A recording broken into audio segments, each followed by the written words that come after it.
SSB TGT रो कौन process सबू process बहुत फास्ट हुए। सपोज बाहरला ए मंथ रे नोटिफिकेशन देन तार विदिन 2 to 3 मंथ सब कार्य हो जाए। ठीक अच्छे तो जोरसोर प्रिपरेशन करवा जमा भी व्यस्त हेनी सब प्रिपरेशन आसब जी भी पढ़ा भलसे पढ़ा तेणु करिकी चैनल को एबे जाइए सब्सक्राइब करनी जो मैंने करना आउ टिके वीडियो को बहुत सारा शेयर करनी ये सेक्शन टाक बहुत ही इंपोर्टेंट सेक्शन रहा सेकेंड क्लास देखिबा। पूर्व क्लास रे आमे पढ़ी कि संस्कृत भाषार उत्पत्ति काल संस्कृत भाषार विभागीकरण जोटा कि आमे देखी वैदिक संस्कृत परंपरा आ गोटे है लौकिक संस्कृत परंपरा। लौकिक संस्कृत केबेठारु आरंभ है तार जनक किए तांकर समय केते सब कमेंट करके छाड़िबो। देन आमे देखिथिले विश्व भाषा सहित संस्कृतर कौन अवदान रही जहाँ फल रे आमे कौन देखिथिले आमे देखिथिले किछिटा शब्द ए शब्द भितरु ही क्वेश्चन आसीबो अलगा किछि क्वेश्चन आसीबोनी। ठीक अछि अन्य शब्द किछि आसीबोनी अलगा माने कौन अन्य शब्द किछि क्वेश्चन आसीबोनी ए जो 7-5टी शब्द दिया जाइछि एथुरु ही आसीबो। तेणु आम संस्कृत भाषा रे जो उच्चारण करुचे से टाइप रो उच्चारण जर्मनी रे इंग्लिश रे ओडिया रे हिंदी रे सबुथिरे देखा मिले। आमे ओडिया हिंदी इंग्लिश तो प्रायतः जानीचे किंतु जर्मनी रे पकईदेव ठीक अच्छे आउ लैटिन रे पकईदेव तेणु आमको यही शब्द 7टी जानी दरकार। तापर टिके भल से बुझा कि संस्कृत भाषार विश्व भाषा प्रति अवदान कौन रही अवदान माने बुझीपारुछ तो सी ताको कौन डेडिकेट करिछि बा कौन उत्सर्गीकृत करिछि तापे संस्कृत भाषा कौन प्रभाव रही अन्य भाषा उपरे सेटा को अवदान कुहा जाए। तापर हम देखिले कि भारतीय शाखा रे अनेक शाखा परिदृष्ट हेले मध्य भारतीय भाषा कहले मुख्यतः संस्कृत भाषा को मूल भाषा रूपे ग्रहण करा जाए। अनेक भाषा मु कहिछि भारत रे प्राय आजिका डेट रे 3000 भाषा अच्छी छोट बड़ तो कहीं नुह। ठीक अच्छे सबू भाषा बर्तमान इम्पोर्टेंट आजिका डेट रे मुझे कथा बुझाक चाहूँगी किंतु प्राचीन जुगरे संस्कृत भाषार महत्व थिला। ए जदि क्वेश्चनटा आसीबो मुझे कि एग्जांपलटा देली कि संस्कृत भाषा होची सबुठारु मूल भाषा आउ कौन सबुठारु प्राचीन भाषा आउ वैदिक जुगरे बा पुरातन जुगरे संस्कृत भाषा को सबुठारु अग्रगण्य भाषा रूप में आख्या दि जाउथिला। ठीक अच्छे तापर कौन अच्छी तार प्रभाव रे भारत रे अनेक भाषा और उपभाषा सृष्टि हेबा सहित पाश्चात्य जगतर जर्मनी और इंग्लैंड भली विकसित राष्ट्रर टिके बुझिबाकू चेष्टा कर। आमे फास्ट आको बुझिबा विकसित राष्ट्र कौन तापर आमे लाइनटार अर्थ बुझिबा। विकसित राष्ट्र कहले डेभलप्ड कंट्री राष्ट्र माने कौन गोटे गोटे देश बा कंट्री। तेणु आम भारतटा कौथरे जाउची भारतटा जाउची विकासोन्मुखी राष्ट्र माने कौन डेभलपमेंटाल कंट्री माने विकास हेई नाही प्रोसेस रे होउची किंतु जर्मनी और इंग्लैंड जो आमर देश रहिले सी ऑलरेडी सबु क्षेत्र रे केवल शिक्षा क्षेत्र रे नुह सबु क्षेत्र रे विकास करि जाइथिबारु तांको विकसित राष्ट्र कुहा जाए। अमेरिका जर्मनी इंग्लैंड टोटाल 194टा देश अच्छे आड होगी एवं 195 ना कौन देखीदब सब जिनस विषय नॉलेज रहा दरकार हिस्ट्री जियोग्राफी करंट अफेयर्स। तो आमे जदि देखुचे कि भारत रे अनेक भाषा उपभाषा रही अन्य देश मानकर एते भाषा उपभाषा देखा मिलेनी। तेणु भारत को ऐक्यर तुलना करा जाए माने एते सारा सब जिनस थाइकी मध्य एक अनेक एक। तेणु पाश्चात्य जगतर जर्मनी और इंग्लैंड भली विकसित राष्ट्रर लोककथित भाषा जोड़ा तांको लोकल लैंग्वेज लोककथित भाषा माने कौन आमर लोकल लैंग्वेज है ओडिया तांकर लोकल लैंग्वेज जहाँ थिबो संस्कृत भाषा द्वारा प्रभावित क्यों भाषा द्वारा माने तांको भाषा रे मध्य आमे जेंती भाषा कहूचे ओडिया रे भाषा ठीक से भाया संस्कृत रे मध्य सेटा को भाषा ही कह जाए। आम लोककथित भाषा मध्य संस्कृत भाषा द्वारा परिदृष्ट बा आवृत ठीक से भाया इंग्लैंड और जर्मनी रो मध्य लोककथित भाषा संस्कृत भाषा द्वारा प्रभावित एतिके क्लियर होइतिबो। संस्कृत भाषार प्रसार बहुल भाव में रही माने एक्सट्रीम लेवल थिला पुरातन जुगरे बहुत थिला। 1852 मसीह 7 खंड विशिष्ट केते खंड 1852 मसीह 7 खंड विशिष्ट एक संस्कृत जर्मनी अभिधान कौन संस्कृत और जर्मनी अभिधान जर्मनी संस्कृत अभिधान कले भूल हो ठीक अच्छे संस्कृत और जर्मनी अभिधान किए रचना करथिले देख जहाँकि एबे भी उपलब्ध तदवत 1851 एस मोनियर विलियम नामक हालीबरी रे अवस्थापित ईस्ट इंडिया कॉलेज जड़े संस्कृत अध्यापक इंग्राजी संस्कृत अभिधान समाप्त करी ईस्ट इंडिया कंपनी को उत्सर्ग करथिले। 1851 किए एस मोनियर विलियम हालीबरी रे अवस्थापित ईस्ट इंडिया कॉलेज जड़े संस्कृत अध्यापक इंग्राजी संस्कृत अभिधान समाप्त करी ईस्ट इंडिया कंपनी को उत्सर्ग कर देथिले। माने संस्कृतर को भलिया प्रभाव थिला ईस्ट इंडिया कंपनी जड़े संस्कृत अध्यापक मध्य रचना करिकि से सेतेले चलीथिला सब जिनिस एहार एक सामान्य दृष्टांत अधोभाग प्रदर्शित हैला कौन कि सब केते प्रकार जिनिस है देख संस्कृत पाई एई मसीहा गुड़ाक सब मन रखिबो एइथिरो ही क्वेश्चन आसे पूरा गोटे पर गोटे बुझी जिबा पीडीएफ ग्रुप रे ही सेंड करा जिवो आ जे भी ग्रुप रे जॉइन हेबा को चाहूछ एबे डिस्क्रिप्शन बॉक्स रे लिंक अछि जाइकी जॉइन हे परिबो। 1750 मसीह रे कोन हेतिला टिक्के जल्दी एटा रैपिडली देखि दबा तमे आराम से पॉज करी करी नोटबुक रे लिखि नबा ठीक अछि। तो 1750 रे हेतिला Sanskrit department was activated at Leiden university of Hungary country Sanskrit विभाग आरंभ होता कौटी Leiden university Hungary country Hungary देशर क्लियर तापरे मु गोटे पर गोटे मसीहा लिखी जहाँफल कन्फ्यूजन न हो एटा को तुम डिफरेंट जगह रे पाइबो अन्य सब बुक रे किंतु मु पर्टिकुलर गोटे जगह को नहीं आसी तापरे अछि 1783 मसीह कौन होता Kolkata was the capital of India तुम्हें जानी तो वर्तमान न्यू दिल्ली अच्छी किंतु पूर्वर किए 1783 मसीह जदि आम देखा कोलकाता थिला इंडिया रो राजधानी बा भारतर राजधानी तापरे 1824 रे कौन थिला two institutions were started related to Sanskrit 1824 मसीह रे दीटा इंस्टीट्यूशन स्टार्ट होता संस्कृत रिलेटेड कौन गोटे है रॉयल एशियाटिक सोसाइटी आ गोटे first Sanskrit college eight Kolkata प्रथम संस्कृत कॉलेज होता कौटी कोलकाता रे एति मन रहिबो ये सब को टिके रैपिडली नहीं जिबा तुम एटा पॉज करके डेफिनेटली एथर तो क्वेश्चन आसिया कथा आसीबो तेणु तुम ऊपर डिपेंड करे तुम केउ भलिया को नोट्स बनाउछ कारण तुम आगे पूरा साक्षात बहुत भल भाव में बुझा जाए ठीक अच्छे। तो 1789 कौन होता English translation of Gita and Hitopadesha by Charles Wilkins एटा क्वेश्चन आसे कौन होता कि 1789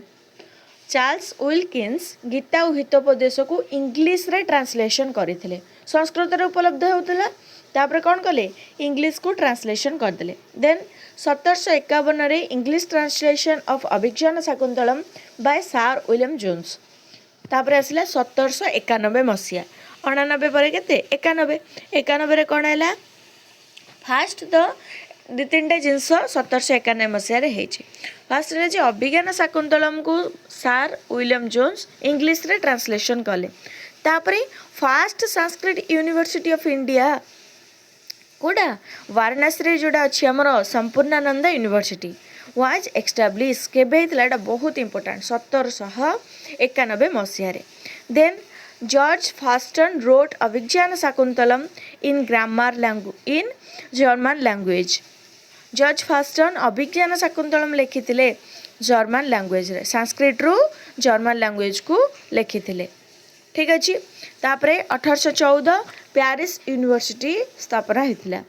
देन 1835 फिनलैंड फहाल संस्कृत यूनिवर्सिटी फिनलैंड रे संस्कृत यूनिवर्सिटी ओपन होता एटा तो इम्पोर्टाट नुह जोटा इम्पोर्टाट मुझे कहीदेवी ये गोटे जोड़े इम्पोर्टाट ना बाकी सब इम्पोर्टाट 1851 कौन होता देख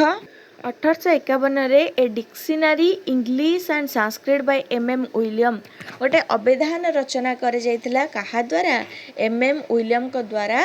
English and Sanskrit and English करनी इंग्लिश एंड संस्कृत डिक्शनरी तापर 1852 बुक ऑफ 7 चैप्टर जोड़ा एवं कहीकि आसी 7 खंड विशिष्ट Sanskrit German language named Sanskrit would watch यार नाटा मन रखियो संस्कृत वुड वॉच जोड़ा आमर 7 खंड विशिष्ट संस्कृत जर्मनी लैंग्वेज रे लिखा जाइथिला clear 1857 English translation of Rigveda Sayana भाष्य बाय मैक्स मुलर बहुत प्रकार भाष्य रही केतोटी भाष्य रही कौन रही बहुत सारा रही तेणु कौन करते इंग्लिश ट्रांसलेशन करते ऋग्वेदर सायण भाष्यर किए करते मैक्स मुलर करते 1857 मसीह तापर आसला 1899 ए संस्कृत इंग्लिश डिक्शनरी कौन आसला Sanskrit English dictionary by M William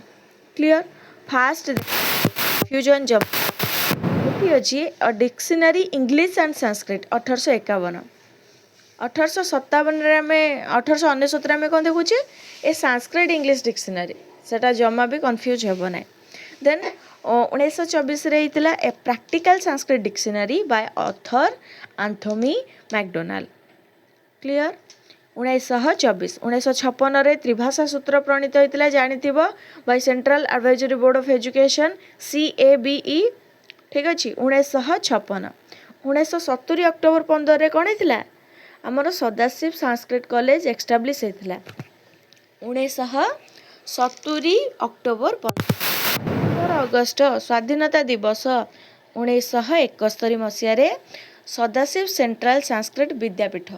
fast गोटे पूरा माने संस्कृत कॉलेज बोली नथिला नॉर्मल कौन फास्ट रू किए महाविद्यालय जाती नॉर्मल गोटे छोट आकार खोलेंगे तापर से आस्ते आस्ते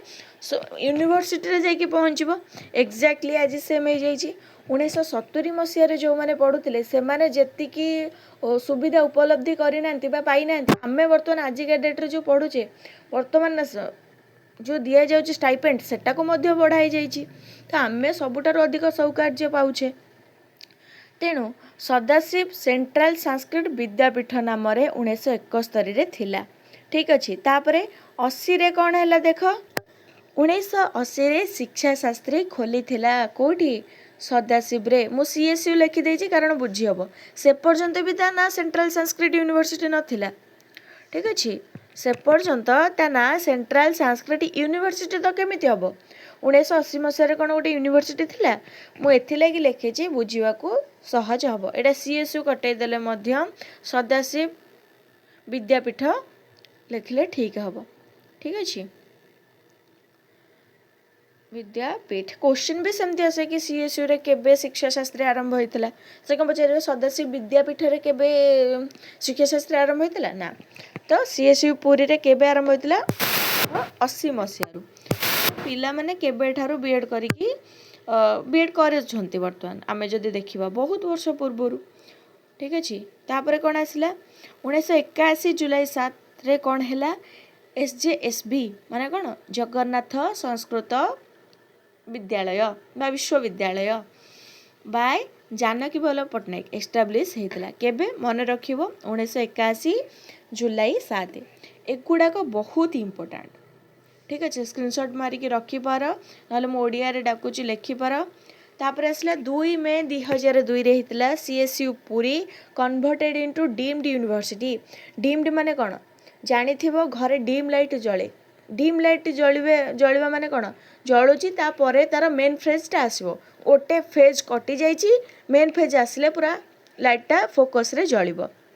एक्जाक्टली जदि आम से कथा यूनिवर्सिटी उदाहरण नबा डीम्ड यूनिवर्सिटी माने यूनिवर्सिटी हवा को किछिटा फेज बाकी अच्छी माने अधा अधूरा अधा अधूरा पूरा फेज हो गले कंप्लीट हो तो कन्वर्ट हो गला कौन डीम्ड यूनिवर्सिटी रे किए माने गोटे पाखापाखि हो गला स्टेप पूरा कह गले 2 मे 2002 रे किए CSU पुरी तापर 2010 रे कौन है Sanskrit course started at primary level प्राथमिक स्तर रे संस्कृत आरंभ है 2010 रे मन रहिबो प्राथमिक स्तर रे 2010 ठारू आरंभ हैला, खास करके षष्ठ सप्तम आम जोटा नौचे। तापरे 2012 रे कौन है शिक्षा शास्त्री आरंभ है कौटी जगन्नाथ यूनिवर्सिटी रे 2012 रे माने बहुत रिसेंटली आरंभ होइछि कहया को गले। 2013 रे कौन है Sanskrit courses added in the CT syllabus. तापरे से अनुसार ही सबटी क्वेश्चन आसुछि ना सिटी सिलेबस अनुसार सिटी बुक रे ही, तो सेही अनुसार ही ए पीडीएफ भी बना जाइछि। 2013 रे कौन हैतिला ना सिटी सिलेबस रे संस्कृत ऐड हैतिला, बहुत इंपोर्टेंट। 2016 रे Calcutta Sanskrit college converted into university जोटा खोली थिला, केबे खोली थिला कमेंट करिकी जणैबो, वर्तमान पढ़े के आसिली। तापरे आसीगला मार्च 2020 जोटा कि मोर बात मंथ, मार्च 2020 रे मध्य मु एंट्री करिथिली कोठी के सदाशिव को, ठीक अछि। तो से टाइम रे कोन हितला Puri Sadashiv deemed university converted into central Sanskrit university. Wow, finally Puri Sadashiv deemed university central Sanskrit university रे परिणत हो गला मार्च 2020 मसीह रे। ए मसीह रे ही मु सदाशिव कॉलेज को आसी पढ़ी थिली। आउ मार्च मास मोर मार्च मास रे में भी नथला, नवेम्बर रे थिला हमर एडमिशन, तो नवेम्बर रो ही आमे आसीथिलु, ठीक अछि। तो संस्कृत शिक्षण रो उद्देश्य और महत्व उपर को आमे वर्तमान मेन टॉपिक उपर को आसिले, जोटा कि आमर रही यूनिट 1 रो फास्ट बिंदु।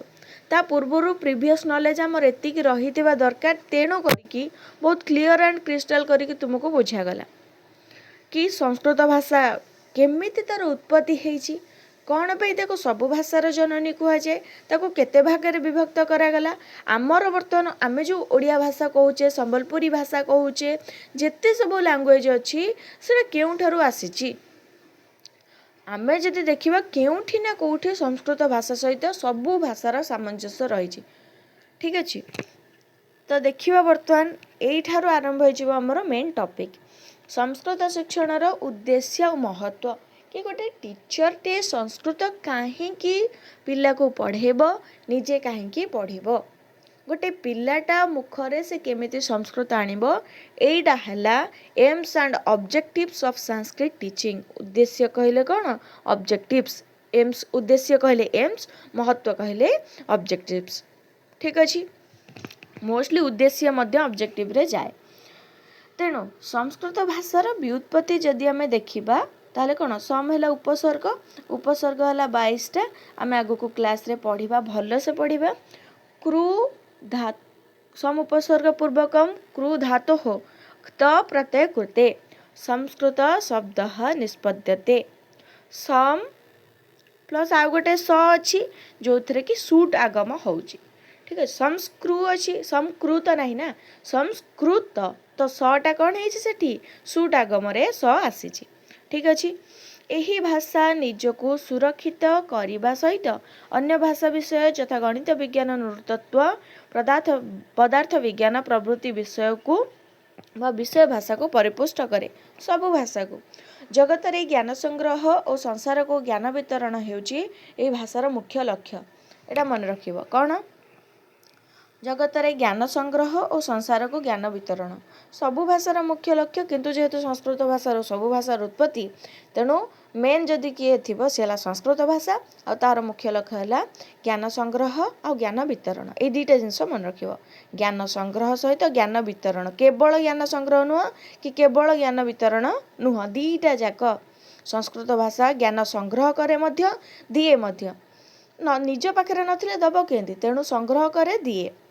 एहार कौशलात्मकवाद सारा विश्व को उद्भासित करिआसुअछि। जेमिति कि जदि आमे ज्ञान संग्रह ज्ञान वितरण गोटे उदाहरण नबा, परहस्तगतम धनम, तार श्लोकटा मते कमेंट करके छाड़िबो,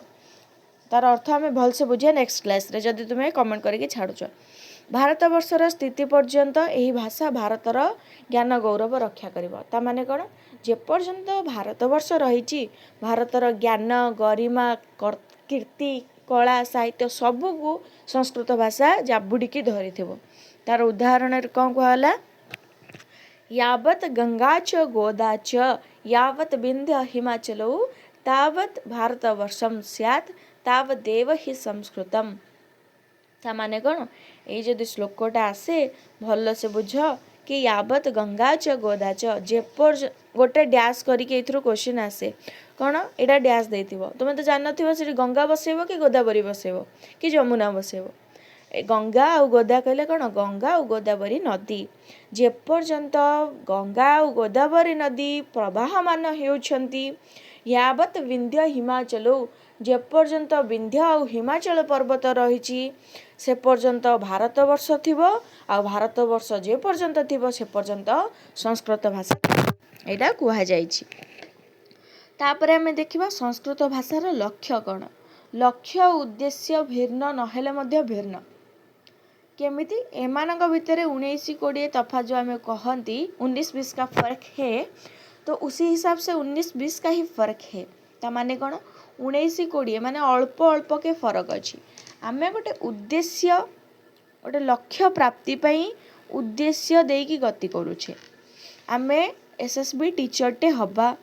ता पाई आमे जो पाठ पढ़ुचे कोचिंग नौचे एग्जाम दौचे सेटा ला कौन एसएसबी टीचर है लक्ष्य आउ सब जेतक काम करछे सेटा ला उद्देश्य तार पूरण हो गले आम लक्ष्य हासिल हो क्लियर। तो देखिबा संस्कृत भाषार लक्ष्य कौन संस्कृत भाषा कौन एम नहीं कि चले आमर तो लक्ष्य आम टीचरटे हवा संस्कृत भाषार पुणी लक्ष्य कौन भारत वर्ष रे प्राय 782 भाषा लोक माने कथबार्ता हुअंती केतोटी भाषा 782 भाषा केतोटी भाषा अच्छी 3000 पाखापाखि भाषाभाषीर लोक मैंने बसवास करती किंतु केते भाषा कथबार्ता हुअंती 782 ता भितर 63टी अणभारतीय भाषा अणभारतीय माने अन्य देशरू आसिकी जो मैंने रही से माने मध्य घर कर सारे भारत में तो से लैंग्वेज इनक्लूडेड भारतीय भाषा हिसाब से भारत में अणभारतीय भाषा रूप में तेणु 63टी रही अणभारतीय भाषा बहु धर्म बहु भाषा बहु संस्कृति एवं अनेक मानसिक चिंताधारा और चाप मध्य भारतीय माने बास करती कौन बहु धर्म रही बहु भाषा रही बहु संस्कृति रही सबू को आपणे की भारतीय माने रही था। इंग्रेजी भाषा समेत 15टी भाषा को लिखित भाषा रूप में स्वीकार करा जाइछि कौन कौन कौन भाषाटी आम देखीदबा 15टी भाषा जहाँ सबू रही लिखित आकार स्वीकृति मिली तो ओडिया गोटे आम जानीचे संस्कृत जानीचे हिंदी जानीचे बेंगली जानीचे सबू कमेंट करके छाड़ा सब कौन सब रही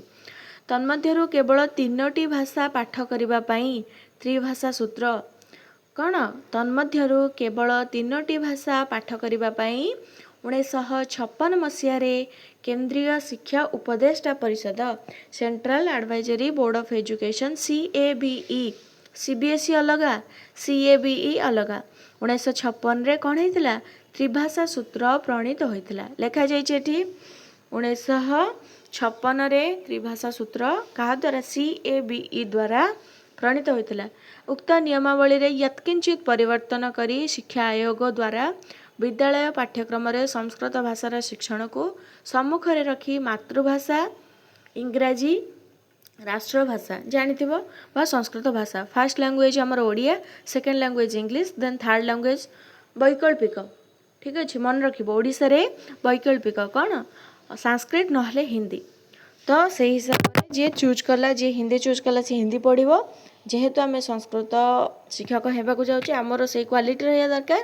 कि सब पिला केमती संस्कृत प्रति आकृष्ट करिपारिबा एतिकी क्लियर होइतिबो देन आसुची आमर किंतु CBSE पाठ्यक्रम रे देख ये कौन लिखाई CBSE पाठ्यक्रम रे central board of secondary education central board of secondary education समस्ते जी भी नोट बनाऊछ हेल्पफुल हम पाठ्यक्रम रे हिंदी और इंग्राजी मध्यरु गोटी को बाध्यतामूलक करी मातृभाषा संस्कृत भाषा को पढ़ाई व्यवस्था कले ठीक अच्छे कौन CBSE रे अलगा पैटर्न अलगा कौन कौन हिंदी और इंग्राजी मध्यरु गोटे बाध्यतामूलक आइदर हिंदी नहले इंग्लिश देन संस्कृत भाषा को पढ़ाई व्यवस्था कले सारा भारत वर्षर शिक्षादान रे संस्कृत भाषा शिक्षण व्यवस्था 3टी लक्ष्य रे प्रचलन करागला बा करा जाइछि कौन कौन देखिबा बहुत इंपोर्टेंट सेक्शन तो देख आउ लेख मध्य कौन फास्ट आसला ज्ञानात्मक लक्ष्य जोटा कि कॉग्निटिव एम इंग्लिश गुड़ा बहुत इंपोर्टेंट पीडीएफ रे मध्य पूरा कंप्लीट इंग्लिश वर्ड जेतक रही सब दिखाई। तो फास्ट है कॉग्निटिव तापर है अफेक्टिव तापर है कोनेटिव माने कौन ज्ञानात्मक लक्ष्य तापर आसूची भावात्मक लक्ष्य तापर कौशलात्मक बा मनोगत्यात्मक लक्ष्य या भितर सब कौन कौन रही आम नेक्स्ट क्लास रे पढ़ा। वीडियो पसंद आसते लाइक शेयर सब्सक्राइब करने को जमा भी भूलब ना खास करके टिके सांगसाथी मान सहित सेयार करनब आउ जहाँ भी मन डाउट अच्छी निहाती कमेंट करके पठेब आउ कहा ऊपर वीडियो दरकार क्यों क्यों टॉपिक ऊपर वीडियो पर्टिकुलर दरकार जोटा कि तुम मानक पई मोस्ट हेल्पफुल रहिबो निहाती कमेंट करी जणेबो। पुणी देखा गोटे नेक्स्ट वीडियो रे सेते पर्यंत भले रुह खुशी रुह। जयतु संस्कृतम जयतु भारतम।